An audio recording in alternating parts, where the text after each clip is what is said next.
자, 오늘 하는 내용은 수익, 비용, 손익 계산서입니다. 자, 수익과 비용, 손익 계산서인데요. 수익이 뭐냐? 자, 편하게 생각하시면 수익은 뭐냐 하면, 자, 책에 보시면 이렇게 나왔습니다. 영업 활동의 결과로서 자본의 증가 요인이다. 이렇게 했습니다. 그러니까, 자, 자본의 증가 요인이라고 그랬어요. 자본의 증가 요인이라는 얘기는 자본이 뭐라고 그랬어요? 순수한 내 돈. 순수한 내 돈인 자본이 증가하려면 뭐 해야 된다? 돈을 벌어야겠죠. 맞습니까? 그래서 편하게 생각하시면 자 수익은 뭘 갖고 수익을 하느냐? 번 돈을 수익을 한다. 번 돈. 돈 벌었는 거. 그럼 번 돈에 어떤 종류가 있느냐? 설명이 쭉 나와 있는 거예요. 자 비용까지 설명하고 넘어가겠습니다. 자 두 번째 비용 나옵니다. 비용. 하단 보시면 비용은 뭐예요? 자본의 뭐라고요? 감소 요인이다. 영업 활동의 결과로서 자본이 감소되는 요인이다. 즉 말하면 돈을 벌기 위해서 뭐 해야 된다? 써야겠죠. 쓴 돈을 우리는 편하게 그냥 비용이라 생각하시면 될 것 같아요. 되시겠습니까? 자, 그런데 책에는 이 기초 파트에 대한 설명은 아니고 그 나중에 뒤에 있는 내용까지 다 담고 있어요. 계정과목 설명 자체가. 그래서 저는 일단은 가장 원칙으로 기본적인 것부터 먼저 시작하도록 하겠습니다. 그래서 수익 항목 보면 제일 먼저 계정과목에 보면 상품 매출이라고 있는데 상품 매출 보지 마시고요. 수익 중에 가장 기본적인 거 상품 매출 이익부터 시작할게요. 책이 없습니다. 상품 매출 이익. 어떤 계정 과목이 하면 말 그대로 상품을 원가보다 더 받고 팔았을 때 생기는 이익을 뭐 한다? 상품 매출 이익을 합니다. 장사하는 사람이 이거 이렇게 팔면 미치는데 그렇게 거짓말하죠. 실제로 미칠까요 안 질까요? 거의 대부분 미치고 팝니다. 그죠? 무슨 말이냐? 내가 이 보드 마커를 이 마커보드를 파는 사람인데 이거 하나를 사와서 사올 때는 예를 들어서 내가 100원에 사왔어요. 할 때는 300원에 판다 생각합시다. 얼마만큼 이익이 생긴다? 200원만큼. 이 200원을 뭐라 한다? 상품 매출 이익이라고 했죠. 우리 이런 말씀을 하기 위해서는 원가다, 매가다 이런 가격에 대한 금액을 말했습니다. 원가라는 게 원래 가격 생각하시면 돼요. 매가는 매출된 가격 하시면 원가보다 돈을 더 받고 매출했을 때 생기는 이익 뭐라 한다? 상품 매출이. 자, 두 번째 뭐 있습니까? 자, 임대료. 임대료가 뭐예요? 집세를 받는 거죠. 집세 받는 거. 편하게 생각하면. 2019년도인가 18년도부터 초등학교 1학년 애들 처음에 입학하면 뭐 하냐 하면 장래에 뭐가 되고 싶어요? 조사해요. 그때부터 없어졌는 게 뭐냐면 대통령이 없어졌어요. 그때부터 없어지게 대통령이 없어졌고요. 새로 생긴 뭐 생겼냐? 뭐 아주 여러 가지가 많았는데 그 중에서 8시 뉴스에 나오는 게 있습니다. 임대사업자. 초등학교 1학년 학생이 장래 희망에 임대사업자라고 적어놨어요. 그 당시에 뭐 건물주 뭐 이런 말 썼죠. 그런 얘기 그때부터 나오기 시작했거든요. 그러니까 조금 뭐 장사 잘 되는 가게에 있는 건물주가 그 장사하는 사람들 보내고 자기가 그 건물 가게를 차려가지고 잘 됐니 못 됐니 뭐 이런 게 TV 뉴스 나오고 있거든요. 그래서 임대료라는 것은 초등학교 1학년도 아는 겁니다. 근데 헷갈립니다. 임대다, 임차다 이게 헷갈리는 거예요. 그 임대는 뭐라고? 내가 빌려준 거. 맞습니까? 빌려주고 집세를 받으면 한다? 임대료라고 합니다. 헷갈리시면 안 됩니다. 임대료. 자, 다음 뭐 있습니까? 수수료 수익. 말 그대로 수수료라는 것은 심부름값 생각하시면 돼요.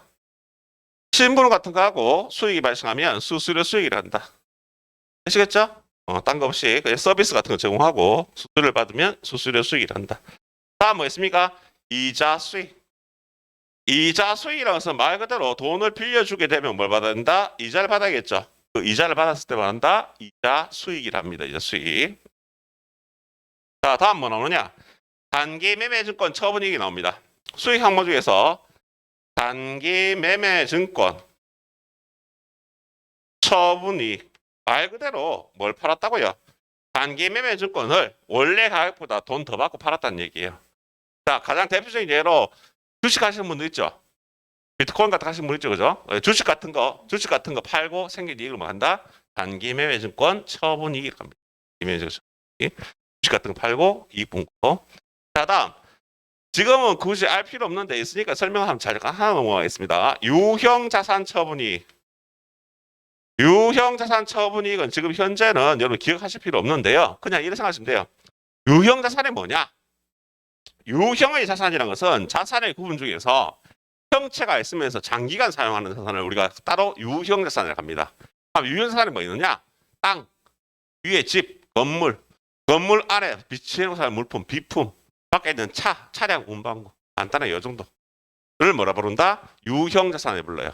이런 유형 자산을 팔고 돈 벌었다는 얘기죠. 무슨 말이에요?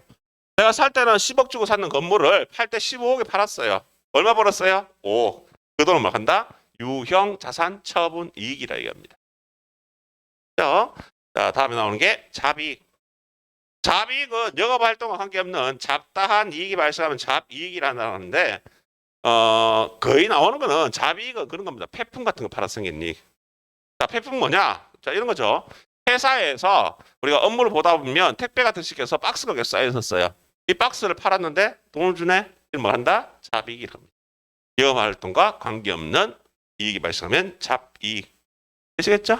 자, 수익에 몇 개 없습니다. 이 정도 있고요. 비용은 앞에 있는 내용만 다가 아니고 또 뒤에 또 있습니다. 자, 기업이 일정 기간 동안 수익 창출 활동에 의해서 순자산, 자본의 감소 원인으로 자산의 감소나 부채의 증가를 가져오는 결과를 초래한다. 이거 보셔야 되고요. 비용은 쓴 돈이다. 내 돈이 줄어드니까 당연히 돈을 써야겠죠. 그 중에서 첫 번째 매출원가 나오는데요. 매출원가 살포시 지워주세요. 지금 매출원가 생각하지 마시고요. 첫 번째 저는 상품 매출 손실. 상품을 매출했는데 손해를 보는 경우가 있습니까? 라고 얘기하는데 있을 수는 있습니다. 대표적인 예는 어떤 게 있냐 하면 자 이런 거예요. 제주도는 실제로 제조업이 많이 없으니까 잘 못 느끼실 텐데 한번 어떤 일이 있었냐 하면 구미에 제일합섬 꽤 큰 회사입니다. 거기에 불이 났어요. 불이 났는데 실제로 창고까지 번지지도 않았습니다. 근데 약간 매캐한 연기들이 주위에 많이 퍼졌겠죠. 많이 퍼졌으니까 거기에 창고에 쌓아놨던 물건을 팔아야 되는데 이 재고를 원래 가격대로 못 파는 거예요. 왜? 그 공장에 불이 났는 거 아니까. 그래서 뭐 하느냐? 창고 대방출 이런 게 아니고 원가보다 싸게 하는 경우도 있을 수 있다는 게 왜? 그 물건 안 사니까 사람들이. 약간 조금 예를 들어서 살짝 냄새가 나더라도 고객들은 싫어하겠지 당연히. 그렇죠? 그래서 원래 가격보다 싸게 팔았다. 그리고 손해봤다. 뭐란다? 상품 매출 손실. 잘 안 나옵니다. 자, 다음 뭐 나옵니까? 임차료. 반대 경우죠. 임차료는 집세를 준 겁니다. 집세 준 거. 집을 빌리고 집세를 주면 임차료라는 비용이 발생합니다. 임차료. 다음 뭐 나오나요? 급여. 자, 지금은 제가 그냥 급여라고 설명하겠습니다. 그냥 급여. 뭐예요? 종업원한테 월급 주면 급여라고 합니다. 그런데 이 급여도 종류에 따라서 분기가 달라집니다. 이름 자체가. 무슨 말이냐?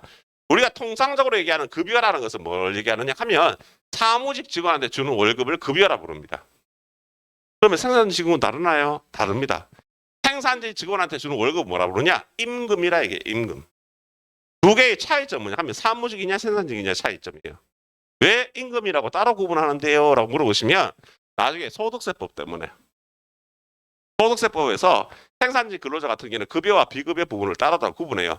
급여라는 것은 뭐냐 하면 세금을 내는 월급에 생각하시면 되고요. 비급여는 그 돈에 대해서 세금을 안 내요. 그런 부분이 좀 차이가 있기 때문에 급여다 임금이 따로 구분하고요. 하나 더 있습니다. 잡급이라고. 잡급은 뭐냐 하면 일용직 근로자한테 주는 월급은 우리가 잡급이라고 합니다. 보통 일당직 주는 분들 있죠.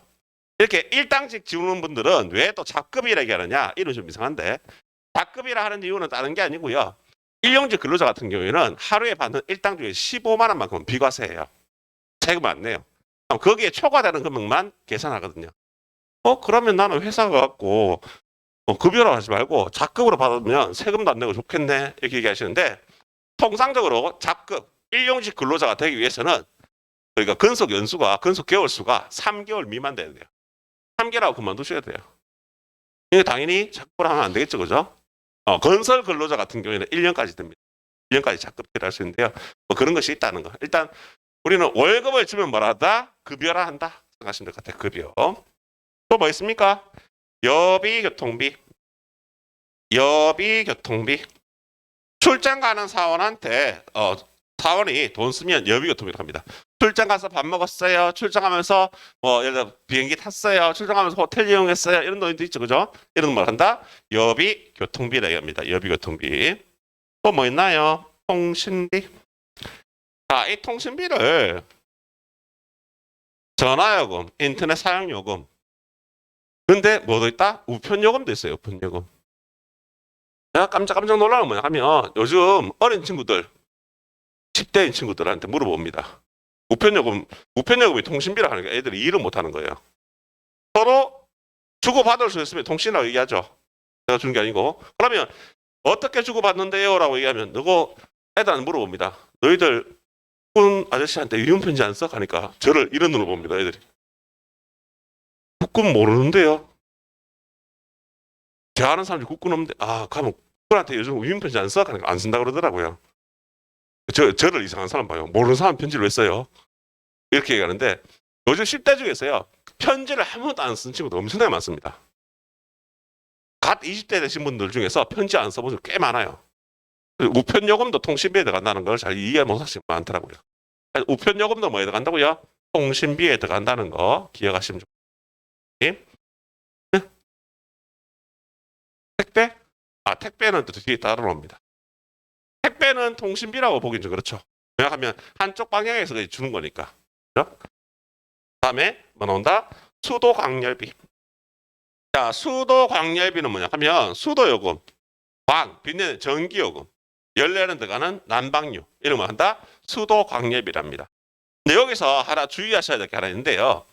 수도광열비는 내용 보시면 알겠지만 수도광열비는 영업용으로 사용해서 수도, 전기, 가스요금 지급 시 해놨죠, 그죠? 해놨는데 우리가 전산회계에서는 수도광열비를 씁니다. 근데 이걸 AT에서는요, FAT, TAT에서는요 따로 구분합니다. 뭐를? 전력비라는 계정 과목을 따로 쓰고 있습니다. AT 프로그램에서만. 그래서 AT 프로그램은 2018년인가 19년도부터 전력비를 따로 쓰고 있어요. 그럼 수도요금, 딴 거, 난방료 이런 것들은 뭐 한다? 수도광열비 포함시키고 전기요금은 전력비 따로 쓰고 있어요. 자, 이건 왜 따로 쓰느냐? 회계는 중요성의 원칙이란 말이 있어요. 중요성 원칙. 중요성 원칙이 무슨 말이냐 하면 중요한 계정 과목은 따로 관리해서 쓰겠다는 얘기예요. 그래서 이게 딱 나오는 순간에 제가 그런 생각했어요. 전기요금이 곧 올라가겠고. 우리나라가 딴 나라에 비해서 전기요금이 상당히 싼 편이래요. 싼 편인데 아마 앞으로 조정이 되지 않을까. 전기에서 요즘 말 많죠, 그죠? 에너지 아껴낸다고 이게 많습니다. 하여튼 수도광열비. 일단 기억은 수도광열비만 생각하시면 될 것 같아요. 또 뭐 있다고요? 소모품비. 이 계정 과목 다 외우셔야 돼요, 어차피. 소모품비. 어저께 배운 것 중에 소모품비라는 계정 과목이 있었습니다. 오늘은 소모품비가 나왔습니다. 차이는 뭐냐? 이겁니다. 제가 가지고 있을 때 이 필기도구는 소모품비라는 물건입니다. 근데 요만큼 써버렸죠? 소모품비라는 비용이 발생한 거예요. 자, 갖고 있을 때는 소모품 자산. 써버리면 소모품비라는 비용. 그러면 실적으로 내가 이 분필을 사오면 소모품으로 처리할까요? 소모품비로 처리할까요? 보통 이 소모품비로 처리합니다. 왜 소모품비로 처리하느냐? 얘는 갖고 있다가 1년 안에 쓰겠죠, 분명히. 거의 대부분 써버리겠죠. 그래서 보통 뭐로 처리한다? 소모품비라는 비용으로 처리하게 돼요. 그래서 이렇게 처리한다는 정도만 기억하시면 되겠습니다. 그래서 사무용 소모품 사업 뭐라 한다? 소모품비라 얘기한다는 거 정도 기억하시면 좋을 것 같고요. 예. 자, 두 개의 차이점은 이겁니다. 자, 회계는 계속성의 원칙이란 말이 있어요. 계속성의 원칙. 자, 무슨 말이냐? 우리가 열심히 회계 공부를 하고 난 뒤에 사무실 가서 회사에 갔어요. 회사에 가서 공부를 해서 우리가 이제 열심히 이제 회계 처리를 하려고 그러는데 내가 배운 거하고 회사에 쓰는 거 다르네? 왜 다르지? 그것 때문에 계속성의 원칙이라는 것 때문에. 계속성의 원칙이라는 것은 앞에서 이렇게 사용했으면 그거 따라가서 가요, 그냥. 회사마다 조금씩 처리하는 방법 다릅니다. 왜냐하면 선임에 따라서 계속 내려온 거기 때문에. 그래서 어떨 때는 소모품으로 처리하고 어떨 때는 소모품비로 처리하느냐? 둘 중에 아무거나 써도 상관없어요.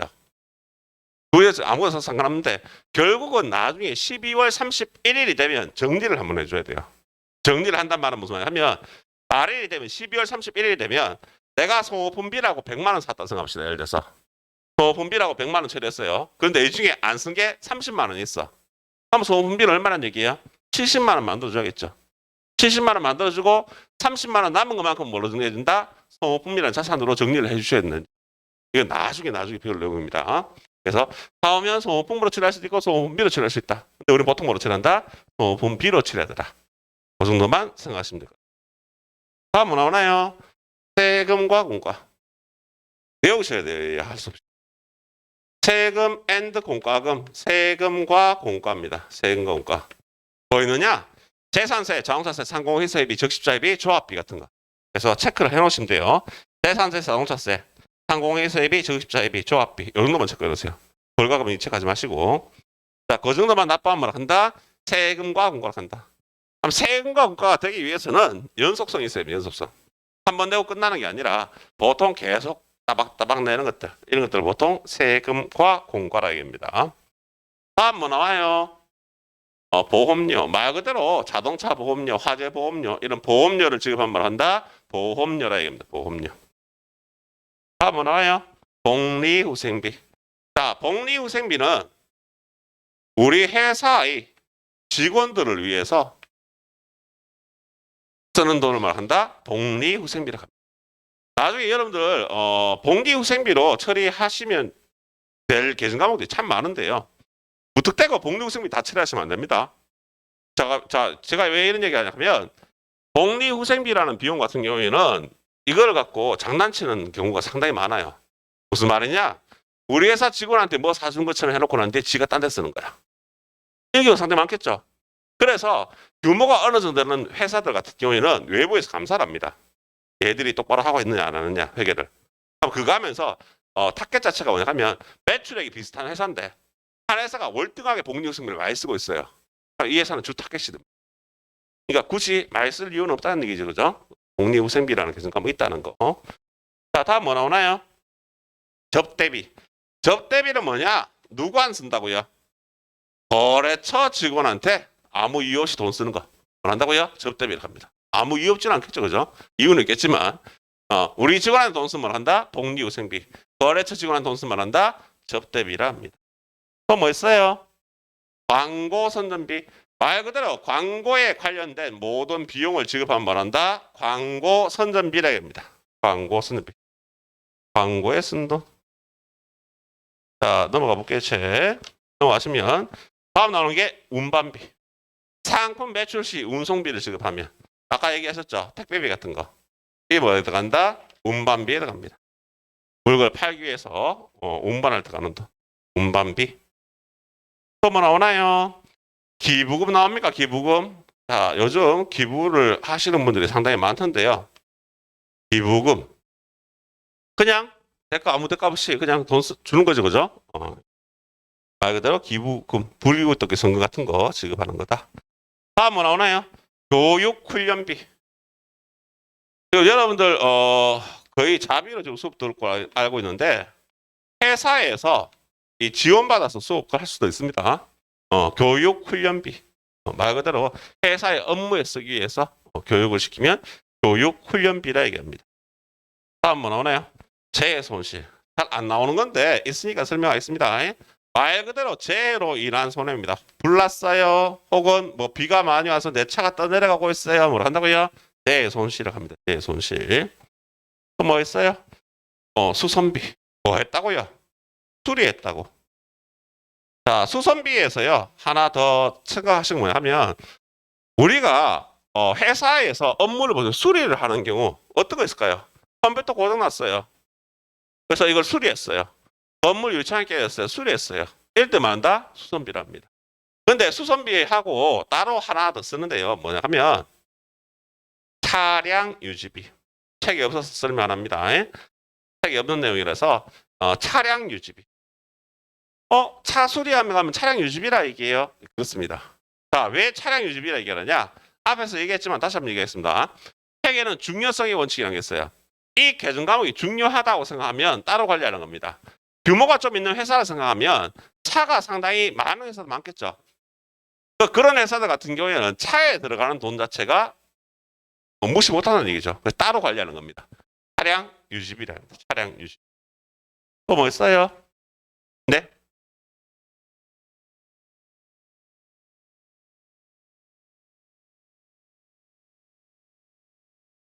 배터리 교체하는 것도 차량 유지비겠죠. 차에 기름 넣는 것도 차량 유지비야. 차량 유지비. 주차요금 주죠. 이거 차량 유지비입니다. 어떤 것이 대충 있다는 것 정도만 기억하시면 됩니다. 차량 유지비. 자, 또 뭐 있나요? 도서 인쇄비. 자, 도서 뭐예요? 책이에요. 책이고 인쇄할 때 하는 거. 말 그대로 인쇄물 같은 거 만드는 거, 명함 같은 거 인쇄했는 거. 이걸 말한다. 도서 인쇄비라 얘기합니다. 도서 인쇄비. 또 뭐 있어요? 수수료 비용. 말 그대로 용역 등을 제공받고 수수료를 지급하면 수수료 비용이라 얘기한다. 아까 수수료 수익하고 반대게 증가하면 생각하시면 됩니다. 자, 수수료 비용도 있더라. 또 뭐 있나요? 이자를 주면 뭐란다? 이자 비용이랍니다. 이자를 주면 이자 비용. 이자를 주면 이자 비용이라더라. 자, 다음 나오는 게 뭐 나온다? 단기 매매 증권 처분 손실. 단기 매매 증권을 처분 팔았는데 손해 봤어요. 간다. 단기 매매 증권 처분 손실. 자, 그 밑에 나오는 게 뭐 나온다고요? 유형 자산 처분 손실. 말 그대로 유형 자산. 뭐라 그랬어요? 형체가 있으면 장기가 쓰는 거. 땅, 토지, 위에 집, 건물, 건물 안에 비치형 물품, 비품, 밖에 차, 차량, 운반구. 이런 것들을 처분하고 손해봤다. 유형 자산 처분 손실. 마지막 뭐 나오나요? 잡손실 나옵니까? 자, 잡다한 손실. 그냥 회계 문제상에서는 잡손실은 그냥 이거 나옵니다. 뭐 하면 현금을 분실했어요. 당사하고 상관없지, 그죠? 그걸 말한다? 잡손실. 요 정도입니다. 수익 비용의 계정 과목. 그래서 어제부터 우리가 자산부채 자본 수익 비용에 대한 계정 과목들을 제가 쭉 쓰고 있는데요. 얘들은 다 외우셔야 돼요. 다른 거 필요 없이 무조건 외우시는 수밖에 없습니다. 외울 때 될 수 있으면 반복해서 많이 읽어보시면서 이해를 하시려고 하고 자꾸 읽어보시면 도움이 되지 않을까. 그래서 이 수익과 비용을 가지고 작성하는 표를 우리 뭐라고 그러냐? 손익계산서로 부릅니다. 손익계산서. 책의 중간쯤에 있으면 손익계산서. 자, 손익계산서는 뭐냐? 손해봤냐, 이익봤냐 계산하는 표를 손익계산서입니다. 그럼 손익계산서는 자, 중요합니다. 이거 일정 기간 동안에 뭘 파악한다고요? 경영 성과를 파악하기 위해서 작성하는 일람표를 손익계산서라 얘기합니다. 손익계산서. 자, 중요합니다. 이거 중요한데요. 손익계산서 여기서 일정한 기간이라고 그랬어요. 일정 기간 동안. 일정 기간 동안 언제부터? 기초부터 언제까지? 기말까지. 어제하고 조금 다릅니다. 어제의 재무상태표는 뭐냐면 일정한 시점의 재무상태, 기초냐 기말이냐. 이때의 내 자본의 상태를 비교하는 거고 손익계산서는 일정 기간 동안의 기초부터 기말까지의 경영성과를 파악하는 일람표다. 경영성과는 뭐냐? 너 얼마 벌었어? 너 얼마 썼어? 번 돈 얼마니? 쓴 돈 얼마니? 이거 알아보는 거. 이 표를 뭐라고 한다고요? 손익계산서라 얘기합니다. 손익계산서 표를 기억을 하셔야 합니다. 손익계산서. 그러면 약식을 한번 그려볼게요. 손익계산서. 원래 표가 이렇게 생기지 않았습니다. 근데 그 약식으로 그리는 거예요. 그냥 T자로. 자, 펴볼까요? 자, 손익계산서 표가 있으면 왼쪽 차변이라고 그랬죠? 차변에 뭐 적느냐? 차변에는 비용을 적어줍니다. 오른쪽 대변에 뭐 적는다고요? 수익을 적어요. 그래서 수익과 비용을 서로 비교해 보는 겁니다. 만약에 수익이 더 많다면 이 자리에 금액이 비겠죠. 모자라겠죠. 그럼 이 금액은 뭘 얘기한다고요? 이 금액은 단기 뭘 얘기한다? 순이익을 얘기하겠죠. 왜? 번 돈이 더 많으니까. 이해가시나요? 이랬을 때 차별의 금액과 대별의 금액이 똑같아지겠죠. 단기 순이익이 들어가게 되면. 예를 들어서 수익이 예를 들어서 뭐 3억이다. 비용이 예를 들어서 뭐 2억이다. 그럼 단기 순이익이 당연히 얼마라고요? 1억이라는 거 알 수 있겠죠. 이건 간단한 거니까. 반대로 뭐가 더 많다? 비용이 더 많으면 뭐가 발생한다고요? 단기 순손실은 어느 정도 온다? 대변 오겠죠. 그래서 이걸 갖고 우리가 공식이라고 애들 또 설명해 놨어요. 손익계산서 등식이라고. 손익계산서 등식 해서 뭐였습니까? 차별에 뭐 있습니까? 자, 손익계산서 등식 적어볼게요. 그냥 손익계산서 등식 이거 적겠습니다. 손익계산서 등식은 차별에 뭐 있다고요? 총 비용 전 모든 비용, 총 비용 플러스 뭐라고요? 당기 순이익은 대별 뭐가 똑같아요? 총 수익과 같다는 게 손익계산서 첫 번째 거. 두 번째 손익계산서는 비용이 더 많다고 가정했을 때 차별의 총 비용은 대별 뭐라고요? 총 수익 플러스 뭐가 나온다? 당기 손실이 나오겠다 하는 걸 갖고 우리 뭐라 한다? 손익계산서 등식이다 이겁니다.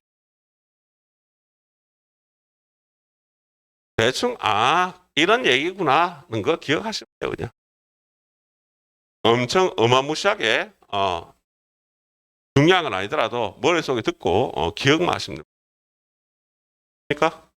자, 밑에 보시면 기업의 순손익계산이라고 조금 나오는데요.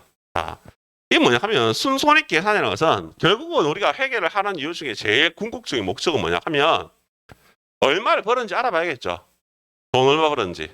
그걸 알아야지 어떻게 세금 내야 되고 신고하겠죠. 그죠? 그래서 단기 순이익이 얼마 생긴지 알아보는 방법이 두 가지 방법이 있습니다. 첫 번째가 재산법 등식. 하셨던 내용이에요. 공부하셨던 내용입니다. 재산법 등식이라는 것은 뭘 비교한다고요? 내 돈인 자본을 비교하는 겁니다. 그래서 뭐해서 장사 끝났을 때 내 돈은 뭐라고요? 기말의 자본이라고 했죠. 기말의 자본에서 마이너스 뭐 빼자고요?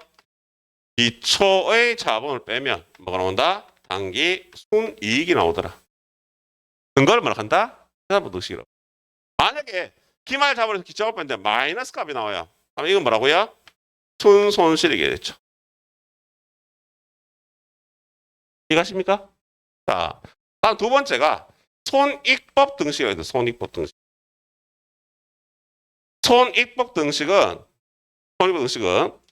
총수익에서 총수익 번 돈이죠. 총수익에서 뭐 뺀다고요? 총 비용을 빼요. 그러면 당연히 뭐 나온다? 단기 순이익이 나옵니다. 근데 만약에 수익이 더 작아, 비용이 더 커, 그럼 마이너스 값이 나오겠죠. 마이너스 값이 나오면 뭐 하나 한다고요? 순손실이라 얘기합니다. 이렇게 얘기하면 사람들이 저거 뭐 저 정도면 뭐 다 할 수 있는 거 아니야? 별로 어렵지 않은데 라고 얘기하시는 분들이 있습니다.